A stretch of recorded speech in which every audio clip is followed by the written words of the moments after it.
सुप्रभात। बच्चों, कैसे हैं आप? मैं संध्या भटनागर यह संस्कृत की कक्षा ले रही हूँ। आपकी कक्षा में यह नई भाषा शुरू हो रही है।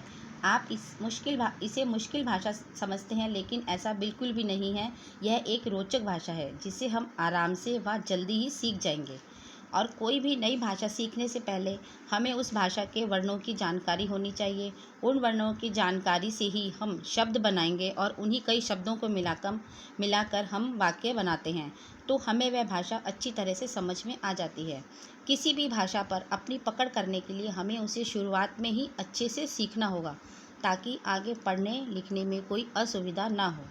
आपको अच्छी तरह उच्चारण करना आ जाएगा तो संस्कृत पढ़ना बहुत ही सरल हो जाएगा तथा उस वाक्य का अर्थ भी आपको समझ में आ जाता है।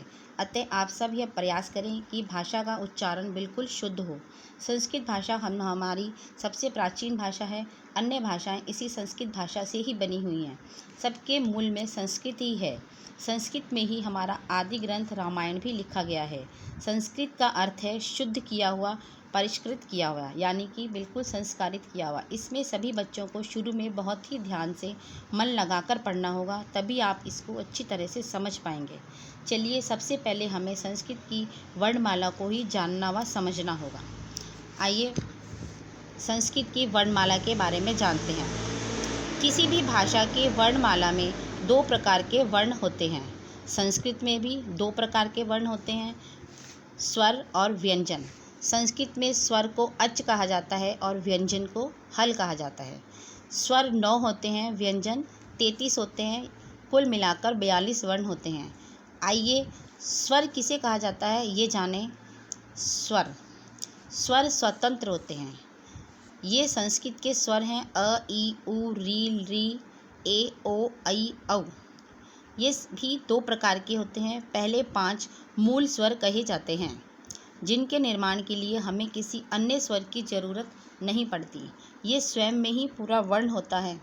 अब बात करते हैं संयुक्त स्वर की। संयुक्त स्वर 4 हैं। कौन कौन से हैं आइए देखते हैं। ए, ऐ, ओ, औ। ये कैसे बने हैं?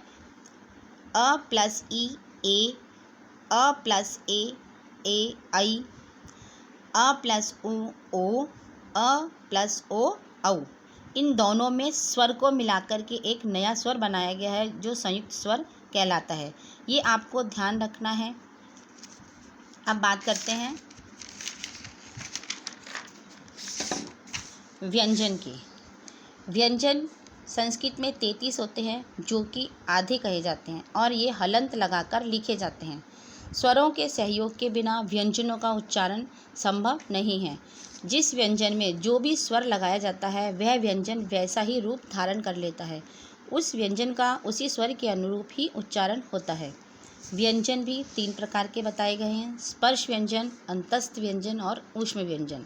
स्पर्श व्यंजन कौन से होते हैं आइए जानिए। कवर्ग, चवर्ग, टवर्ग, तवर्ग और पवर्ग। ये आप सभी जानते हैं। कवर्ग में क से लेकर ण तक, क, ख, ग, घ, ण। चवर्ग में च, छ, ज, झ, ञ। टवर्ग में ट, ठ, ड, ढ, ण। तवर्ग में त, थ, द, ध, न। पवर्ग में प, फ, ब, भ, म। क से लेकर म तक कुल 25 व्यंजन हैं, जिनका उच्चारण करते समय हमारी जीभ मुख के अलग अलग स्थानों का स्पर्श करती है, इसलिए ये स्पर्श व्यंजन कहलाते हैं। अंतस्थ व्यंजन। व्यंजन में य, र, ल, व को अंतस्थ व्यंजन की श्रेणी में रखा गया है। ऊष्म व्यंजन। ऊष्म व्यंजन का उच्चारण करते समय हमारे मुख से गर्म वायु निकलती है। ये ऊष्म वर्ण हैं श, श, स, ह। संयुक्त अक्षर। संयुक्त अक्षर का मतलब है 2 व्यंजनों को मिलाकर एक साथ लिखना। जैसे क प्लस क्ष, क्ष क्षत्रिय वाला, त प्लस र, त्र, ज प्लस ञ, य, क्षत्रज्ञ। अंतस्थ व्यंजन। ये व्यंजन वो कहलाते हैं जो स्वर और व्यंजनों के बीच में अंत में स्थित होते हैं। जैसे य, र। अंतस्थ व्यंजन। ये व्यंजन वो व्यंजन है जो स्वर और व्यंजन के बीच में लिखे जाते हैं। य, र, ल, व। अयोगवाह। अयोगवाह में अंग की मात्रा और चंद्र बिंदु वाले शब्द आते हैं।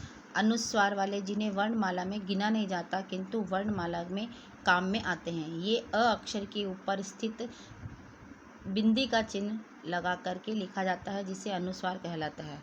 विसर्ग, जो व्यंजन के आगे हम 2 बिंदी लगाते हैं, वह विसर्ग कहलाता है। जैसे प्रातः, इसे व्यंजन के बाद में ही काम में लिया जाता है, इसको स्वतंत्र उच्चारण नहीं कर सकते। इस तरह से कुल वर्ण 21 या 22 स्वर व 42 शेष वर्ण माने गए हैं। कुल 46 वर्ण होते हैं। अ, ई, उ, री, ह्रस्व, दीर्घ और प्लुत। ह्रस्व, जिनको बोलने में एक मात्रा का समय लगता है, वह ह्रस्व स्वर कहलाते हैं। अ, ई, उ, री और री। दीर्घ स्वर वो होते हैं जिनके बोलने में 2 मात्रा का समय लगता है, यानी ह्रस्व से दुगना समय लगता है। आ, ई, उ, री। संयुक्त स्वर, जो 2 स्वरों को मिलाकर बनते हैं। क्षत्रज्ञ। प्लुत स्वर है, जिनको बोलने में हमें ह्रस्व से 3 गुना या उससे भी ज़्यादा का समय लगता है, जिसे हम जैसे बोलते हैं ओम, राम। ये जो चिन्ह कहलाता है, ये प्लुत स्वर का कहलाता है। बच्चों, अब आपको आपकी कॉपी में इन्हीं स्वर और व्यंजन को अलग अलग करके लिखना है। अधोलिखित वर्णेषु स्वरान व्यंजनान च पृथक् कृत्वा उचित वर्गेषु लिखत। ये कुछ स्वर और व्यंजन लिखे गए हैं, जिन्हें आपको स्वर के नीचे स्वर को लिखना है और व्यंजन के नीचे व्यंजन को लिखना है। इसके बाद दूसरे प्रश्न में नीचे लिखे वर्णों को आपको इसके आगे क से लेकर म तक की व्यंजनों को लिखना होगा। प्रश्न 3 में दीर्घ स्वर को अलग करके लिखना है। ये सभी स्वर दिए गए हैं, इसमें ह्रस्व स्वर भी है, दीर्घ स्वर भी है। जैसे दीर्घ स्वर है आ, उ, ई, ऐ। इस पार्ट 1 को आप सभी को 2 बार ध्यान से पढ़ना है तथा पूछे गए प्रश्न के उत्तर आपको अपनी कॉपी में लिखने हैं।